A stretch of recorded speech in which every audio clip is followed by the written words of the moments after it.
اور دیکھیں جناب حوا یہ ماں ہے، بیوی بھی ہے، بیٹی نہیں ہے. جناب آسیہ بیٹی ہے، زوجہ ہے، ماں کی کمی ہے. اور آئیے جناب مریم بیٹی ہے، ماں بھی ہے، بیوی بھی نہیں ہے. اب اس کا مطلب یہ کچھ نہ کچھ کمیاں ہیں. اس کا مطلب یہ ہوا کہ کائنات کے عورتوں کے لیے نمونے عمل کے لیے، نمونے عمل بننے کے لیے ایسے خاتون کی ضرورت تھی جو بیٹی بھی ہو، بیوی بھی ہو، ماں بھی ہو. جن کی ہاں کمیاں ہیں وہ کائنات کے عورتوں کے لیے نمونے عمل نہیں بن سکتی. لہذا ضرورت تھی کہ کائنات میں ایسی بیٹی ہو، ایسی خاتون ہو جو بیٹی بھی ہو اور بیوی بھی ہو اور ماں بھی ہو، اور ایسی مثالی ہو کہ بیٹی بھی ہو تو مثالی، بیوی بھی ہو تو مثالی، ماں بھی ہو تو مثالی. ایک بار صلوات پڑھیں محمد والی محمد.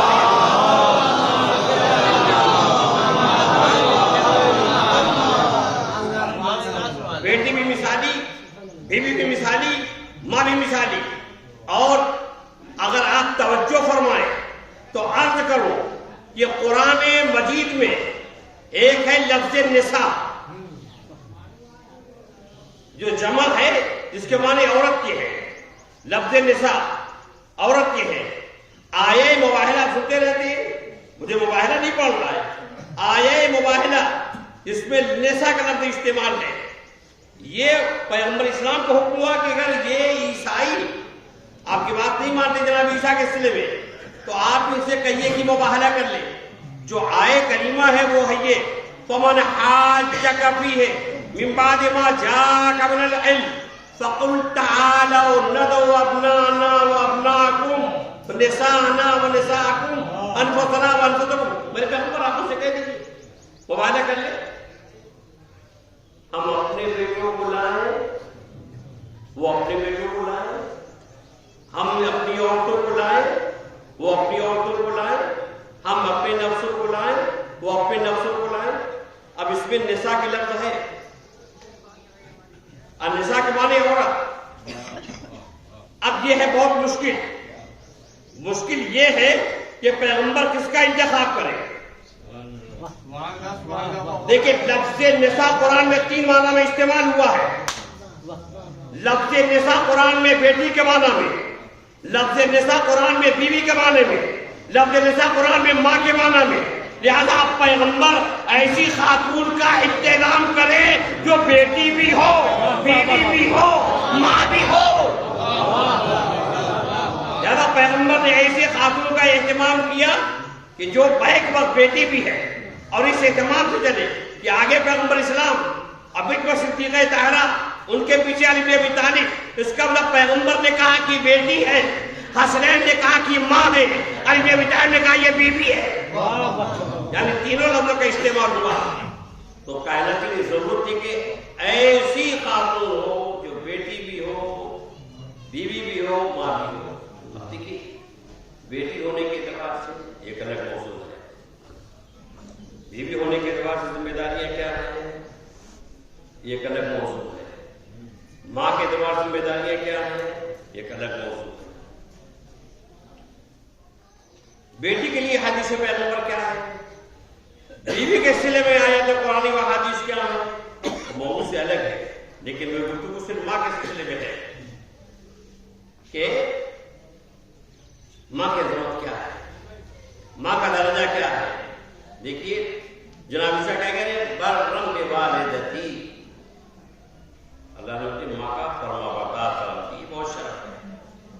فرما بردار انہوں نے بہت شرف ہے.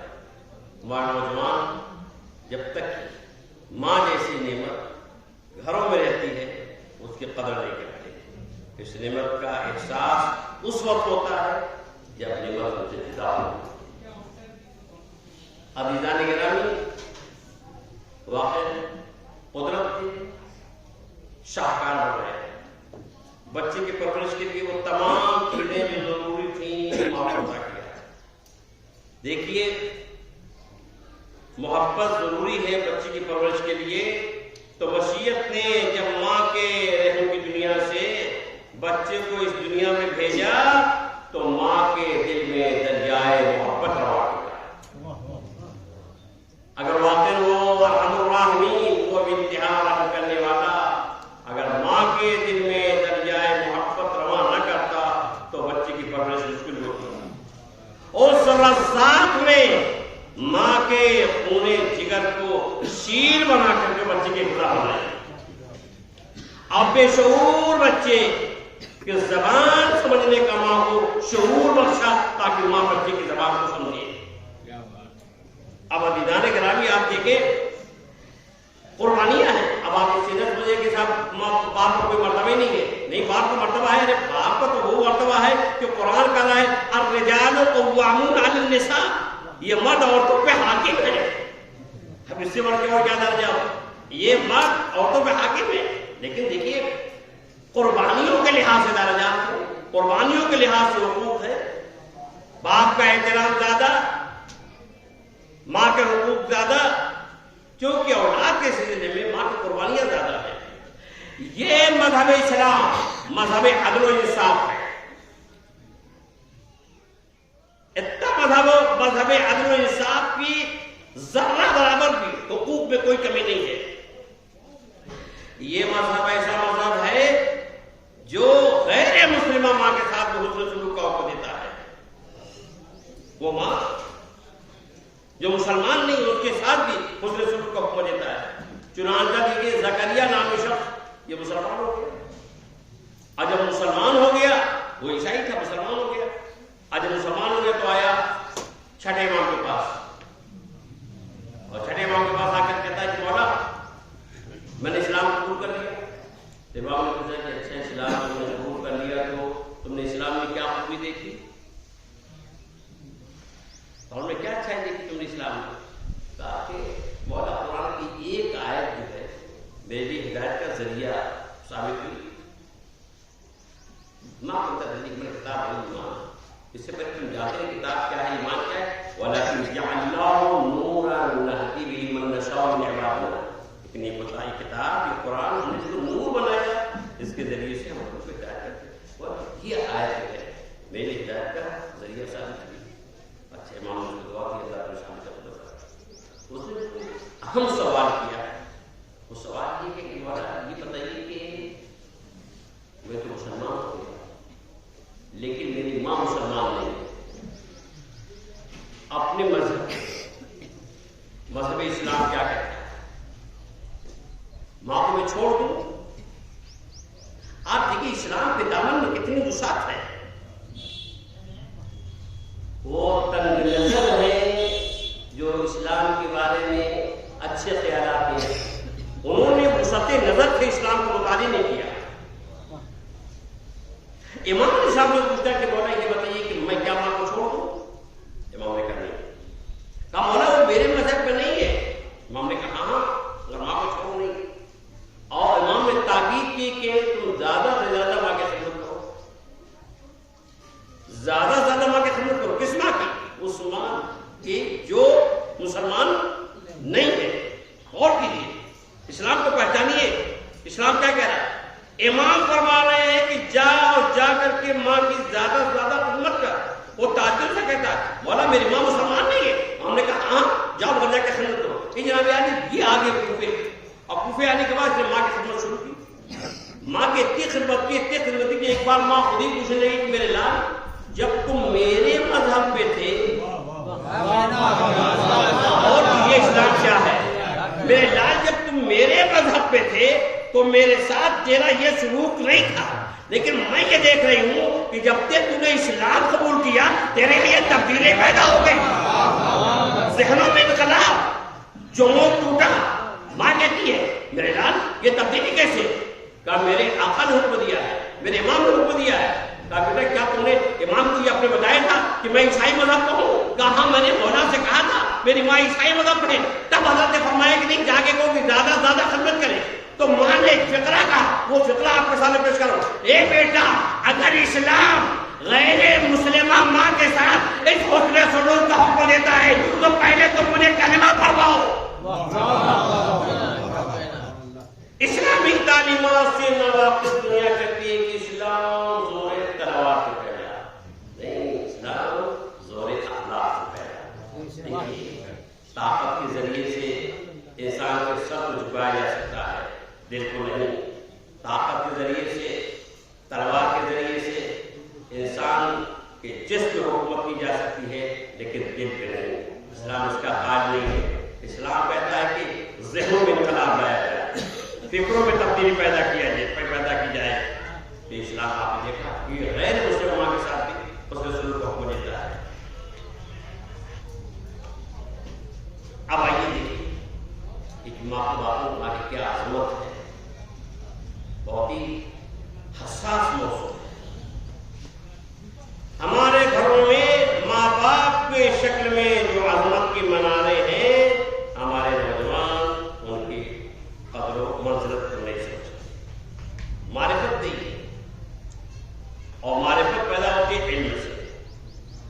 جب تک علم نہیں ہوگا وہ قدر نہیں کرے گا، اور جب جتنا ہی علم بڑھتا جائے گا وہ اپنی قدردان ہوگی۔ ہمیشہ اس نقطے کو یاد رکھیے گا، جو آج بے توجہی ہے وہ اس بنیاد پر ایک گزار جاتے ہیں، ان کو معرفت ہی نہیں۔ مجلس میں آئے، نعرے لگا دیے، وہ سمجھتے ہی نہیں کہ علم ہی سے معرفت حاصل ہوتی ہے، علم ہی سے انسان پہچانتا ہے۔ اللہ کی معرفت ہو، انبیاء کی معرفت ہو، اساتذہ کی معرفت ہو، والدین کی معرفت ہو، اس سب کا تعلق ہے علم سے۔ علم بڑھتا جائے گا، معرفت میں اضافہ ہوتا جائے گا، قدر و منزلت بڑھے گی۔ پیغمبر اسلام سے ایک شخص آگے پوچھتا ہے کہ یا رسول اللہ من ابر، میں کس کے ساتھ نیکی کروں؟ میں نیکی کرنا چاہتا ہوں، کس کے ساتھ نیکی؟ بہت آسان سوال ہے بظاہر، لیکن بہت مشکل ہے۔ صاحب میں کس کے ساتھ نیکی کروں؟ نیکی کا تمنا ہو، میں کس کے ساتھ نیکی کروں؟ بڑی دنیا وسیع ہے، یتیم کے ساتھ نیکی، مسکین کے ساتھ نیکی، پڑوسی کے ساتھ نیکی، ٹھیک، مسافر کے ساتھ نیکی، بہت وسیع ہے۔ پیغمبر اسلام نے پوچھا میں کس کے ساتھ نیکی کروں؟ پیغمبر اسلام نے برجستہ بغیر کسی تذبذب کے فوراً فرمایا کہ ماں میں اپنے ماں کے ساتھ نیکی۔ آپ دیکھیں پیغمبر نے یہ نہیں کہا کہ میرے ساتھ چلا کار نجات میں شریک ہو جا، حضور نے فرمایا یتیم اس کے ساتھ نیکی کر، پڑوسی کے ساتھ نیکی کر، فقراء کے ساتھ نیکی کر، علماء کے ساتھ نیکی کر۔ حضور نے فرمایا کہ ماں کے ساتھ نیکی کر۔ اچھا سر بتائیے کہ جب اس نے سوال کیا تو جواب مکمل ہو گیا، کوئی تشنیگی نہیں۔ آپ نے کہا فلاں مسئلہ بتائیے، بتا دیجیے، کچھ نہ یہ دیکھ مطمئن ہو گیا۔ پیغمبر صاحب نے کہا ماں کے ساتھ نیکی کر۔ سوال کرنے والے کو کوئی چشمگی نہیں، بالکل بات بالکل واضح ہے، اس کے چلا جانا چاہیے تھا، لیکن کہتا ہے کہ جی میں ماں کے ساتھ نیکی کر چکا، پھر دوبارہ کس کے ساتھ نیکی کروں؟ اور کہ ماں کے ساتھ نیکی۔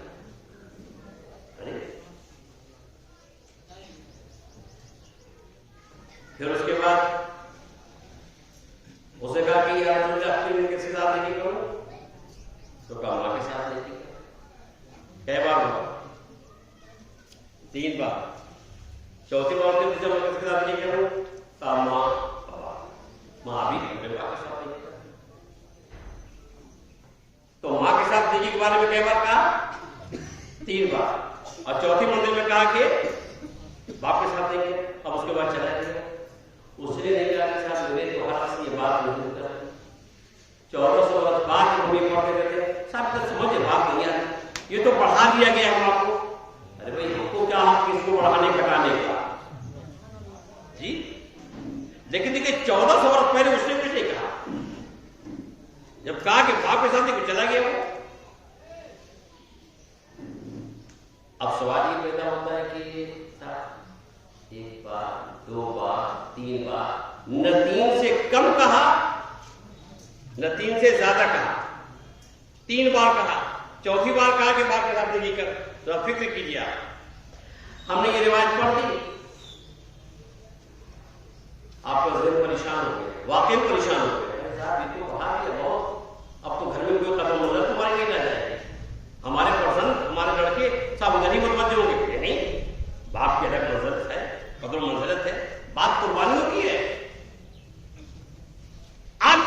سوال پیدا ہوا، غور سنیے گا، سوال پیدا ہوا، ارے صاحب یہ حدیث یہ روایت صحیح نہیں ہے،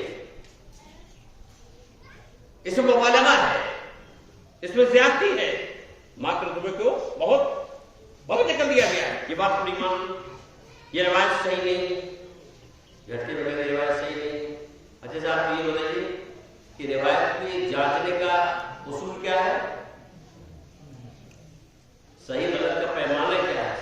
بھائی یہ ملاوٹ کا دور ہے، ہر چیز کی ملاوٹ، ہر چیز کی ملاوٹ، جب ہر چیز کی ملاوٹ آ گئی ہے تو اس کا کسوٹی بھی ہے، پرکھا جائے کیسے، اصلی ہے نقلی ہے، تو ویسے ہی حدیثوں کو پرکھنے کا اصول ہے، طریقہ ہے، اصلی ہے کہ نقلی ہے۔ آنکھ بند کریے لیکن نہیں صاحب یہ اصلی نہیں ہے، یہ تو حدیث گڑی ہوئی ہے، نہیں، اصول ہے، اس کو اصول کو پہلے سمجھیے۔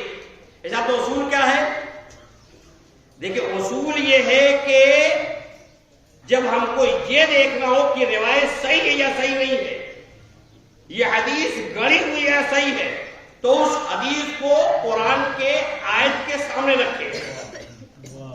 اگر قرآن کی آیت سے تائید ہو رہی ہو تو حدیث صحیح ہے، قرآن کی آیت اگر مخالفت کر رہی ہو تو حدیث غلط ہے، چاہے ہماری ہی کتاب میں کیوں نہ ہو۔ اور کر رہے ہیں اگر قرآن کی آیت دیکھیے، اسی قرآن کی آیت کی بنیاد پر صدیقہ طاہرہ نے حدیث کے مقابلے میں قرآن کی آیت پیش کی تھی۔ آپ کو یاد ہے جب دربار خلافت میں صدیقہ طاہرہ اپنے حق کے لیے گئیں، اب کبھی ایسا ہے کہ میرے بابا نے صدق مجھے حفا کیا ہے، مجھے دے دو، نہیں، یہ بارہ پاک کر دیا، رد کر دیا گیا، تو میں نے کہا صاحب میراث دے دو، میراث دے دو، قرآن میں ہے میراث دے دو، تو ایک آواز بلند ہوئی کہ کیسی میراث؟ آپ کے بابا نے فرمایا حدیث، نحنو معاشر الانبیاء، ہم انبیاء کا گروہ نوارث بنتا ہے، نوارث بناتا ہے، وما ترکنہ صدقہ، اور ہم جو چھوڑ دیں وہ صدقہ ہے۔ یہ حدیث پیش کی گئی کہ آپ کے بابا نے فرمایا ہے۔ یہ کون حدیث پیش کر رہا ہے؟ یہ وہ حدیث پیش کر رہا ہے جو کہتا ہے کتاب کافی ہے۔ یہ کتاب کافی کہنے والے روایت کا سہارا لے رہے ہیں۔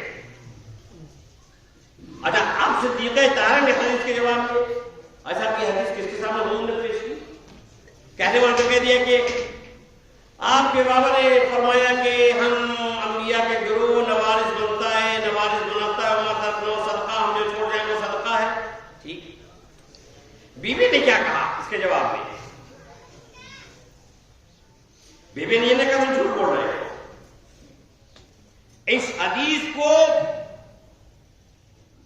صحیح مانے غلط مانے، اس نے کہا یہ صاحب یہ حدیث ہے، اور صاحب آپ کی کتابوں میں بھی ہے یہ حدیث صحیح ہے۔ دیکھیے قرآن مجید میں دو نبیوں کا تذکرہ ہے، اور بھی ہے، لیکن واضح طور پر جناب سلیمان بھی نبی اور جناب داؤد بھی نبی، اور جناب سلیمان جناب داؤد کے وارث ہوئے۔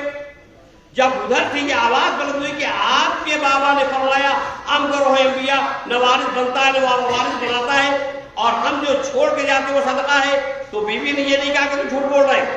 صدیقہ طاہرہ نے، رسول کی بیٹی نے اسی جگہ قرآن کی ایک آیت پڑھی، اور وہ یہ آیت پڑھی وَوَرِثَ سُلَیمَانُ دَاؤد، سلیمان نبی ہو کر کے داؤد نبی کے وارث ہوئے۔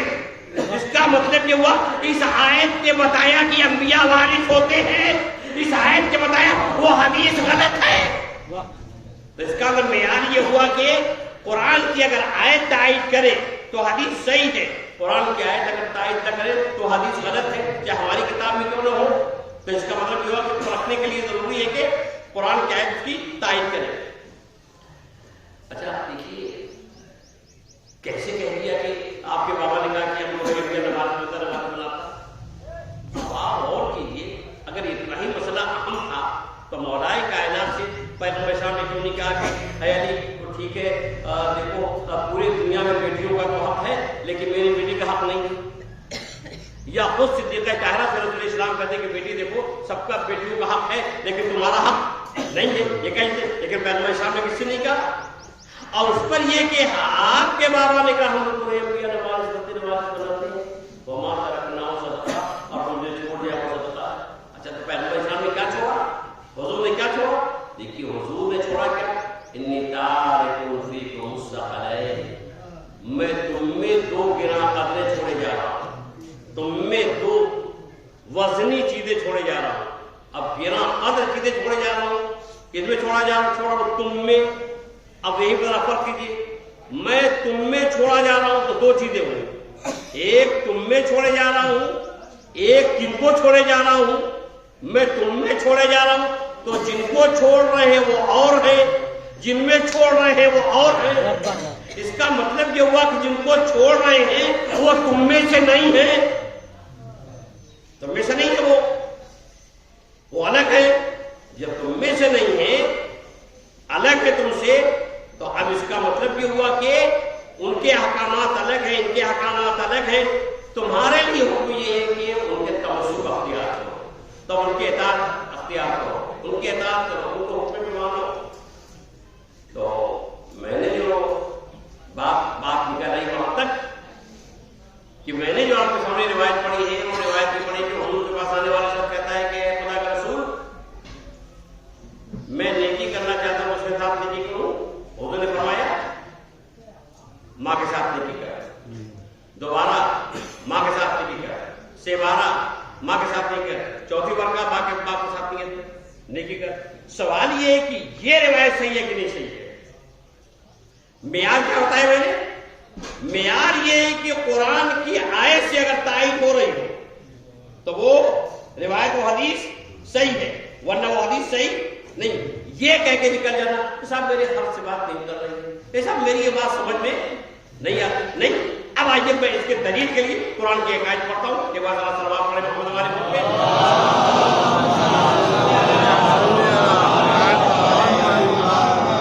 اب یہ بہت ہی اہم ہے مسئلہ کہ حضور نے جو فرمایا کہ 3 بار، یہ بہت اہم ہے. 3 بار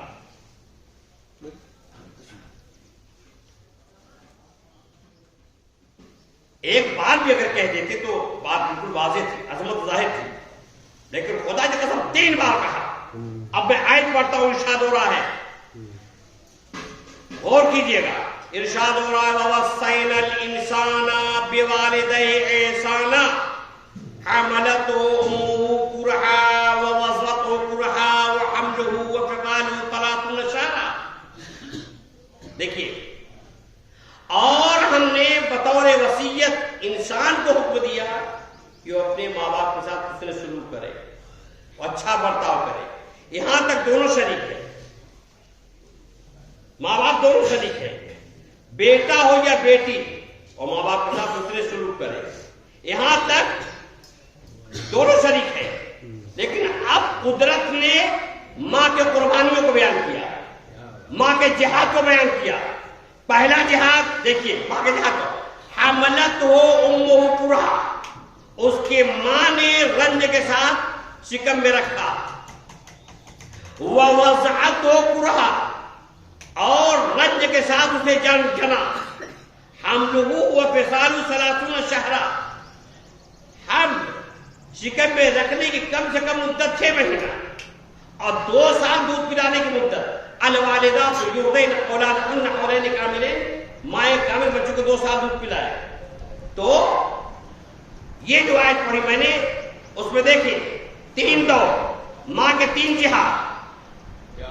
ایک جہاد وہ جب ماں 9 مہینہ پیٹ میں رکھتی ہے. دوسرا جہاد جب ماں موت و حیات کے کشمکش لمحات میں جلتی ہے. اور تیسرا جہاد جو 2 سال کا دودھ پلاتی ہے. اب تو روایت کو سامنے رکھیے، جب پوچھنے والے نے پوچھا اے خدا کے رسول میں نیکی کرنا چاہتا ہوں، کس کے ساتھ نیکی کروں؟ تو نگاہ پیغمبر نے ماں کے اس جہاد کو سامنے رکھا جب وہ 9 مہینہ پیٹ میں رکھتی ہے. اور کر رہے ہیں نگاہ پیغمبر، وہ ہماری نگاہ نہیں ہے، ہم پیغمبر کو دیکھتے ہیں، دیکھنے والے کہتے ہیں تو ہمارے جیسے ہیں، لیکن واقع نگاہ پیغمبر دیکھیے کہ وہ پیغمبر جس کا کام جنگوں میں جہاد، جو جہاد چاہے جہاد بھی سیف ہو، چاہے جہاد بھی لسان ہو، چاہے جہاد بھی نفس ہو، طریقہ بتایا ہو، پیغام دیا ہو، وہ پیغمبر 9 مہینے تک ماں کے پورے جہاد کو نگاہ میں رکھ کے کہتا ہے کہ ماں کے ساتھ نیکی کر۔ جب اس نے پوچھا ہے خدا کے رسول میں پھر کس کے ساتھ نیکی کروں، تو نگاہ پیغمبر نے ماں کے اس جہاد کو نگاہ میں رکھا جو موت و حیات کے کشمکش لمحات میں جلتی ہے، تب پیغمبر نے کہا ماں کے ساتھ نیکی کر۔ تیسری بار نے پوچھا میں کس کے ساتھ نیکی کروں، تو نگاہ پیغمبر نے ماں کے اس جہاد کو نگاہ میں رکھا جب وہ 2 سال دودھ پلاتی ہے، تب پیغمبر نے کہا کہ ماں کے ساتھ نیکی کر۔ اس کا مطلب یہ ہوا کہ قرآن کی آیت سے اس حدیث کی پوری تائید ہو رہی ہے۔ دیکھیے ماں کے 3 جہاد قرآن نے بیان کیا، اور پیغمبر اسلام کے حدیث میں 3 بار نیکی کرنے کا حکم ہے۔ کیا کسی مسلمان کو یہ شک ہو سکتا ہے، کیا شبہ ہو سکتا ہے؟ نہیں، کیونکہ قرآن کہہ رہا ہے، اور یہ تینوں جہاد بڑے اہم ہیں۔ اور اس کے بعد حضور فرمایا کہ واپس آتے ہیں۔ اب آئیے دوسرے مدعے، اس جہاد کے علاوہ ایک عام مندر ہے تربیت، ایسا نہیں، ایک عام مندر ہے تربیت، بڑی ذمہ داری ہے۔ اگر یہ کہا جاتا ہے الجنت تحت اقدام الامہات، جنت ماں کے قدموں کے نیچے ہے، تو ایسے نہیں، قربانی ہے، بڑی قربانی ہے۔ ایک جہاد وہی افضل کی تربیت بھی آسان ہے۔ دیکھیے ماہر ذہن بناتی ہے، ماہر ذہن تعبیر کرتی ہے، بچپنے میں ماہر کو سکھا دیتی ہے، وہ آخر عمر تک رہے۔ اسی لیے کہا گیا ہے کہ التعلیم فی الصغر کالنقش علی الحجر، بچپنے میں تعلیم دینا سکھانا ایسے ہی ہے جیسے پتھر پہ نقش اتارنا، جیسے پتھر کا نقش مٹتا نہیں ہے، ویسے ہی بچپنے میں جو تعلیم دی جاتی ہے اس کے بھی اثرات مٹتے نہیں، دیر پا ہوتے ہیں، وہ مٹتے نہیں، اس لیے کہ اس وقت بچے کا دل دماغ ایک سادہ وقت کے مانند ہوتا ہے، اس پر جو لکھ دیا جاتا ہے وہ پتھر کے لکیر کی طرح ہوتا ہے۔ اکثر آپ کو والدہ مرحومہ کہا کرتی تھی، والدہ مرحومہ کہا کرتی تھی، ماں یہ کہا کرتی تھی، یہ وہی نقش ہے جو آخر وقت تک ماں کو یاد دلاتا تھا۔ ماں والدہ مرحومہ یہ کہا کرتی تھی، والدہ مرحومہ یہ کیا کرتی تھی، اب وہ نقش رہتا ہے اور سب کے ذہنوں میں یہ بات ہوگی۔ اب والدہ یہ کہا کرتی تھی، والدہ کیوں؟ اس لیے کہ یہی التعلیم فی الصغر کالنقش علی الحجر، بچپنے میں تعلیم دینا پتھروں پہ نقش ابھارنا ہے۔ اس لیے ضروری ہے کہ مائیں بچپنے میں بھی توجہ کریں اور ذہن سازی کریں اور ذہن بنائیں۔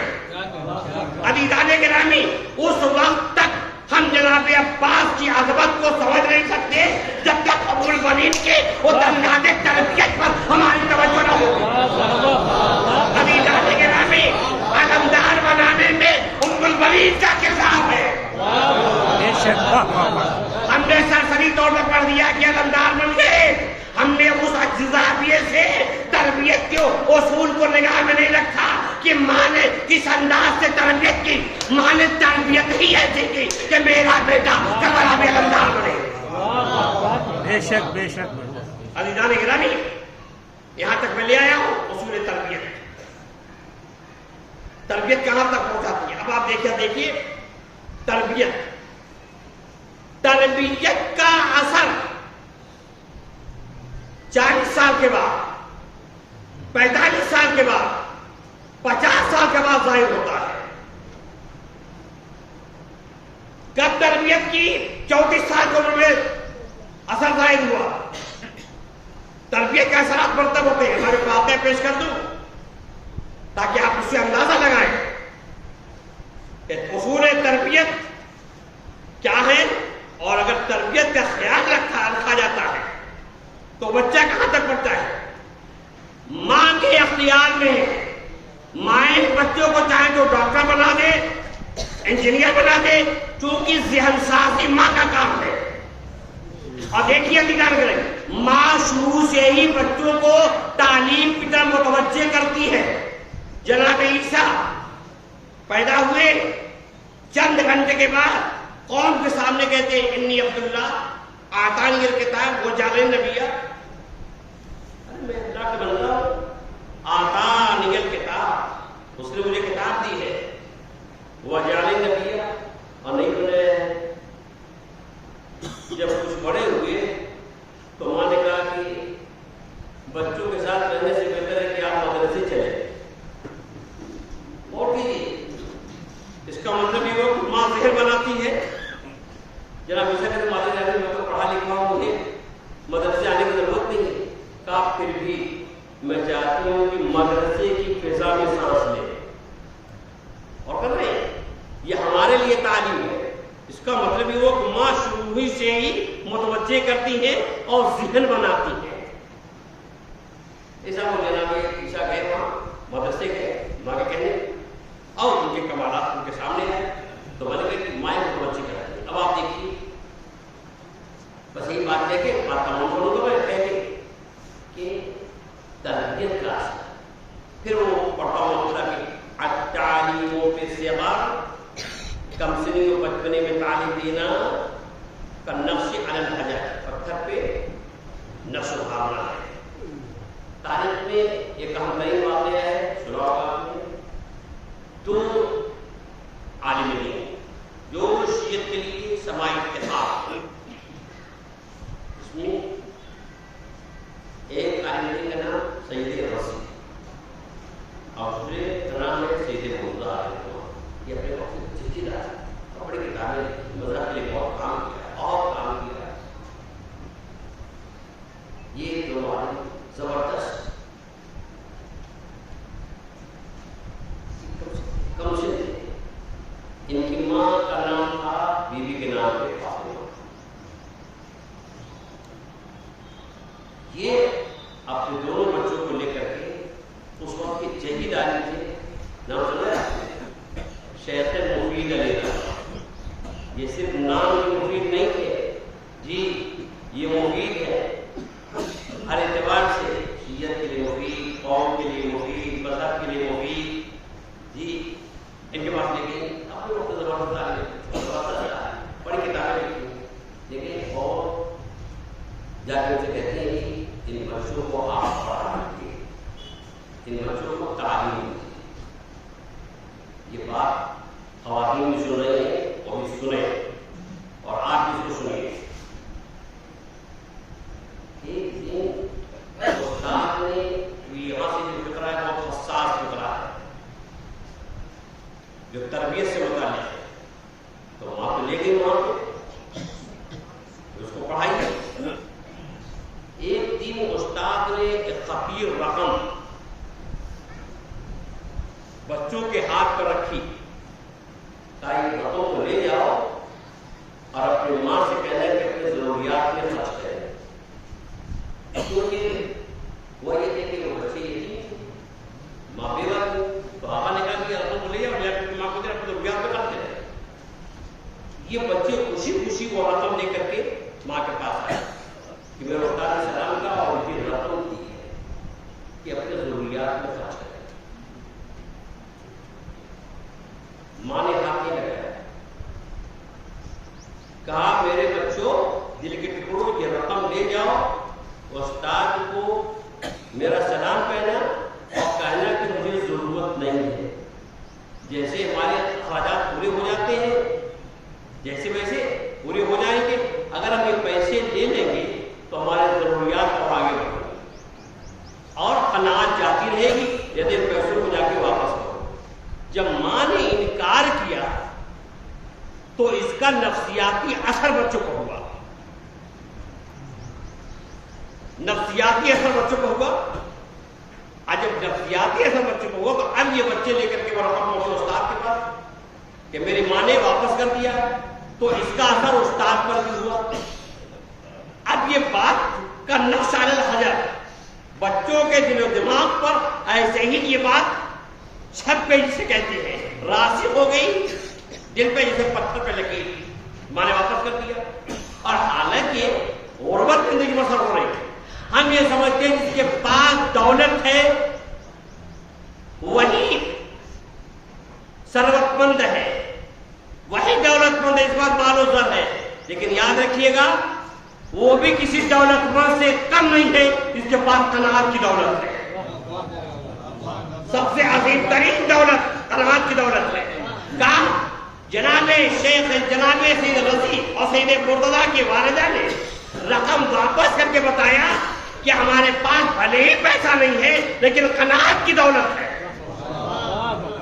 ایسا آپ دیکھیے، اب یہ دیکھیے یہ دونوں بچے پڑھ لیے، میں بتانا چاہتا ہوں اصل 40 سال کے بعد جناب سید رضی علیہ رحمہ آسمان علم پر علم کا آفتاب بن کے چمکے، حکومت میں رسائی ہوئی، حکومت میں پہنچ ہوئی، بہت دخل حکومت میں، ان کے ایک بچے کی ولادت ہوئی۔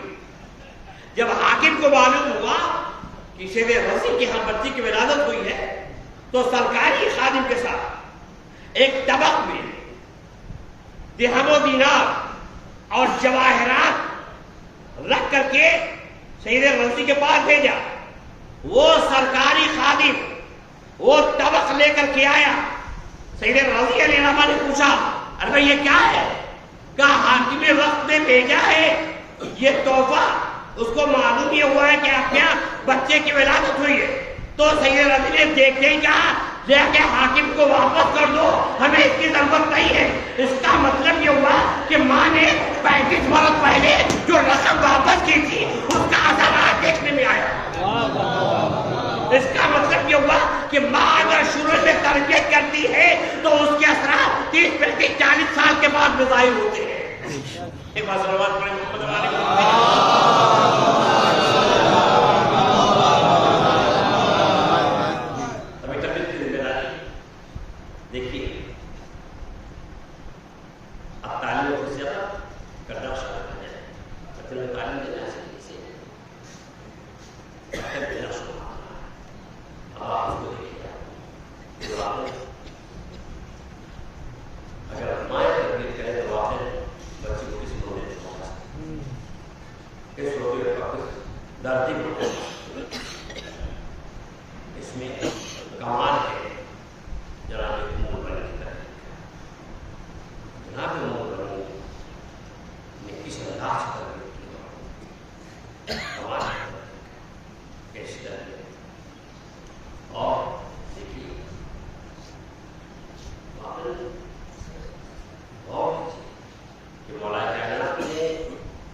تو نگاہ پیغمبر میں جنگ کرنا چھوٹا جہاد، رجعنا من جہاد الاصغر، ہم چھوٹا جہاد کر کے لوٹ رہے ہیں. اور کہاں سے لوٹ رہے ہیں؟ میدان جنگ سے. تو اس کا کیا نتیجہ نکلا؟ نتیجہ یہ نکلا کہ میدان جنگ میں جاتے 10 20 25 50 لوگ قتل بھی کر دیتے تو نگاہ پیغمبر میں چھوٹا جہاد. امام حسین صلی اللہ علیہ وسلم نے جناب عباس کو اجازت نہیں دی. کیوں نہیں دی؟ کہا بھیا عباس، مقتل میں جا کے دشمنوں کو قتل کر دینا یہ چھوٹا جہاد ہے، یہ شان علمداری کے خلاف ہے. لہذا امام حسین صلی اللہ علیہ وسلم نے جناب عباس کو وہ کام دیا جو بہت ہی اہم کام. وہ کام ہے جذبات کا کام کرنا. الشجاع من غلب على الشجاع، وہ ہے شجاع. اب آپ دیکھیے جناب آتے ہی جب مولا کے گھر میں آئے تو دلیل شجاعت پیش. وہ دلیل شجاعت کیا ہے؟ وہ دلیل شجاعت یہ ہے کہ بیوی زہرا سے برابری کا خیال بھی ذہن میں، اور وہ ہمیشہ کہا کرتی تھی کہ میں 2 چیزوں پہ فخر کرتی ہوں دنیا کے وقت پہ. 2 چیزوں پہ فخر کرتی ہوں. ایک یہ کہ میں بی بی زہرا کی کنوز ہوں، دوسرے یہ کہ شاہ اولیاء کی روزہ ہوں. اب آپ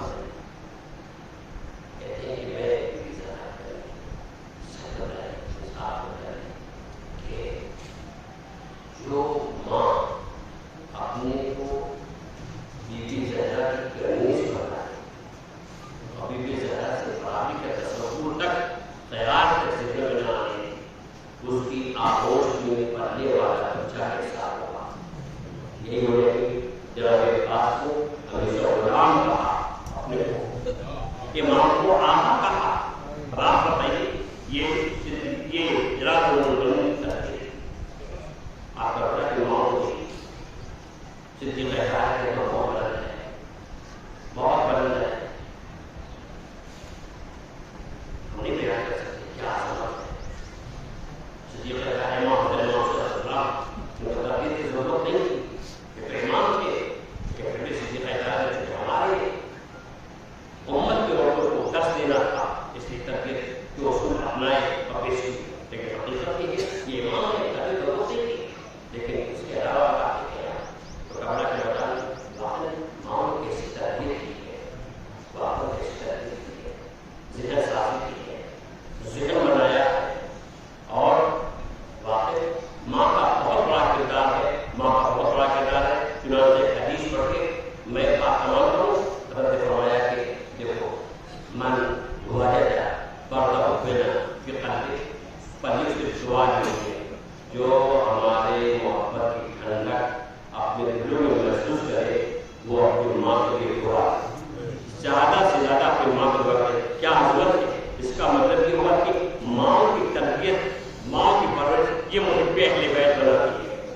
من وجد برد حبنا، جو ہمارے محبت کی ٹھنڈک اپنے دل میں محسوس کرے. فلیکثر سؤال منہ، انہیں چاہیے کہ اپنی ماں کے لیے دعا کرے، ماں کو زیادہ سے زیادہ دعا یاد رکھے.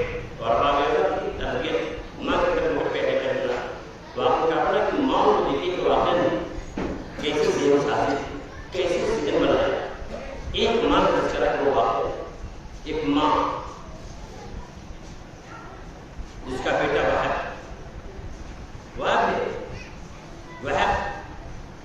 امام حسین صلی اللہ علیہ وسلم کے ذریعے اسلام کو قبول کیا. ایسا ہی ہو سکتا ہے، لیکن اللہ پر کیا کرتے تھے، کیا شیر کی تاثیر تھی، کیا شیر کا اثر تھا کہ جب ماں، بیٹا اور اس کی بیوی سرزمین قبر سے گزر ہوا ہے، اب من کی نشہ چلے گا تو اپنے بیٹے کا میرے لال کیسی چل رہے ہیں، یہ حالات کیسے ہیں، جنگ کا سامان.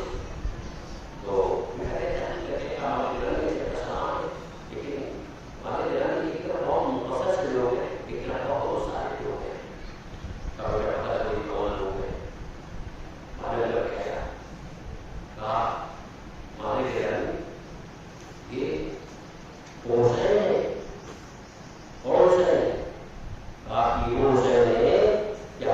جس کا تذکرہ کرتے ہوئے کہتے ہیں کہ مباہلے میں اس کے نانا اپنی آغوش میں لے کے آئے تھے، کہا یہ وہی حسین ہے، وہ ماں تڑپ گئی، کہا بیٹا وہ حسین جس کے نانا مباہلے میں اپنی آغوش میں لے کے آئے تھے۔ یہی فلسفہ ہے کہ رسول اللہ کیوں مباہلے میں امام حسین کو آغوش میں لے کے گئے تھے، یہی وجہ تھی آغوش میں لینے کی، تاکہ وہ آغوش میں لے آنا حر کے واحد پہ اسلام لانے کا ذریعہ بنے۔ کہا بیٹا یہ وہی حسین ہے، کہا بیٹا اب تم چلو مجھے آقا کے پاس لے کر کے۔ وہ ماں اور اس کو بہو آگے امام کے پاس، اور امام علی مقام کے ذریعے اسلام قبول کر لیا۔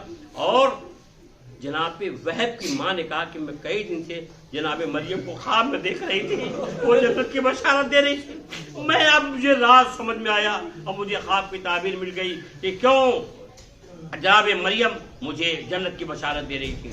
جب واقع جب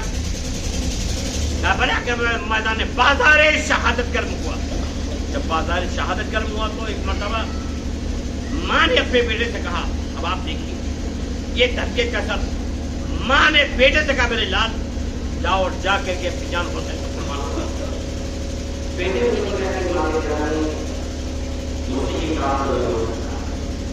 لیکن نہیں،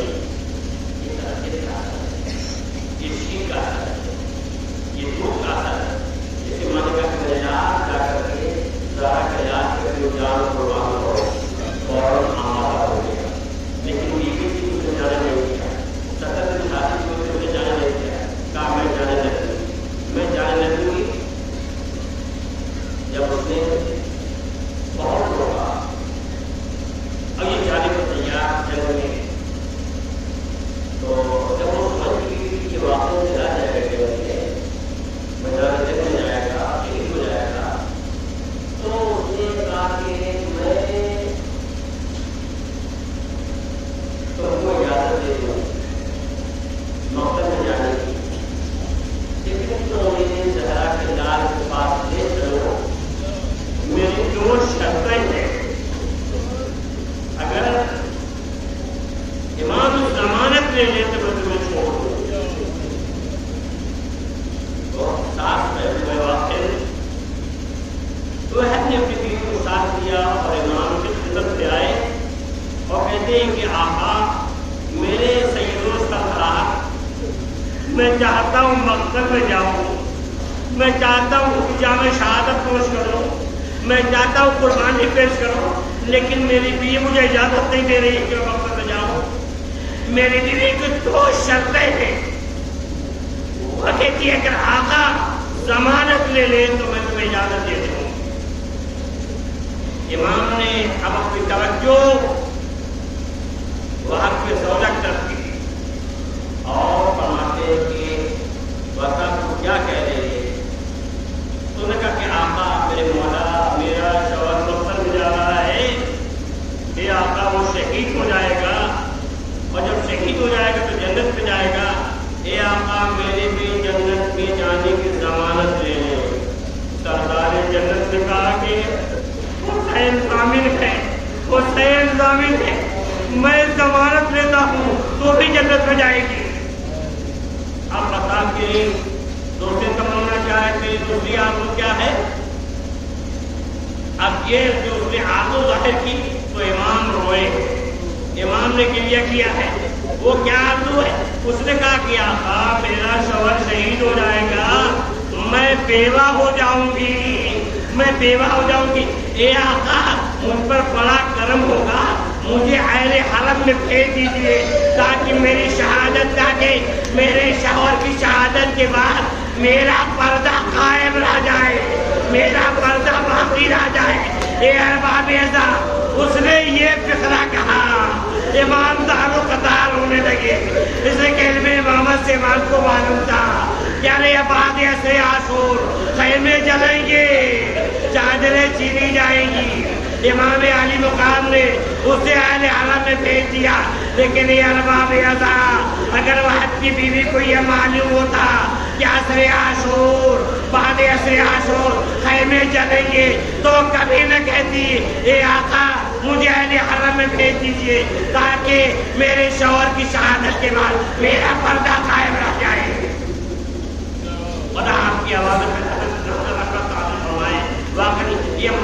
تربیت تھی جو اثر اس کا اثر کربلا میں دیکھا گیا، جس کے کر کے کربلا میں رنگ لائی. جناب وہاں آگے مقتل میں جنگ کرنے لگے. جنگ کرتے ہیں، کانوں میں آواز آتی ہے مرحبا مرحبا، اوم زہرا کے لال کر کے دفاع کرو، اوم نصرت کرو.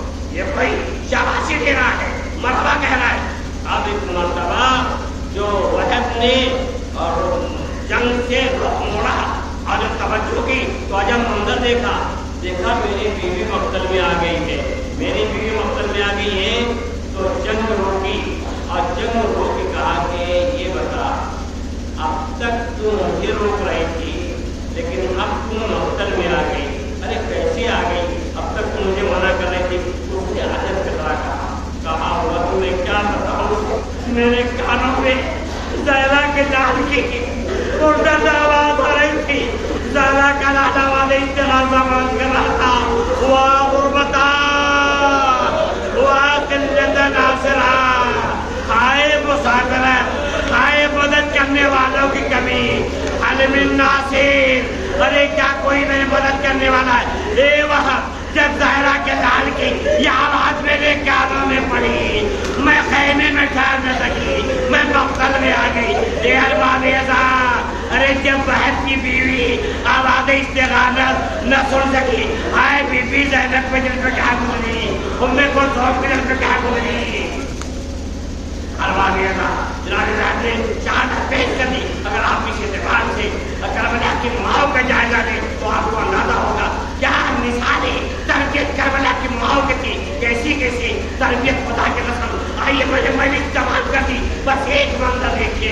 امام حسین صلی اللہ علیہ وسلم کے سامنے ایک صحابی کی خون میں ڈوبی ہوئی لاش رکھی ہوئی ہے اور امام اپنے صحابی پر رو رہے ہیں، ماتم کر رہے ہیں. اتنے میں امام کی نگاہوں نے بڑا قیامت کا ایک منظر دیکھا، عجب منظر دیکھا، دلسوز منظر دیکھا.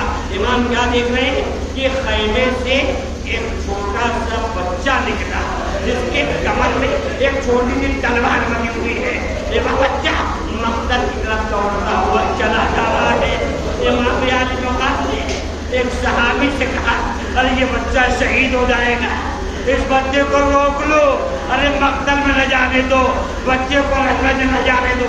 صحابی تیزی کے ساتھ آگے بڑھا، اب بچے کو پکڑا.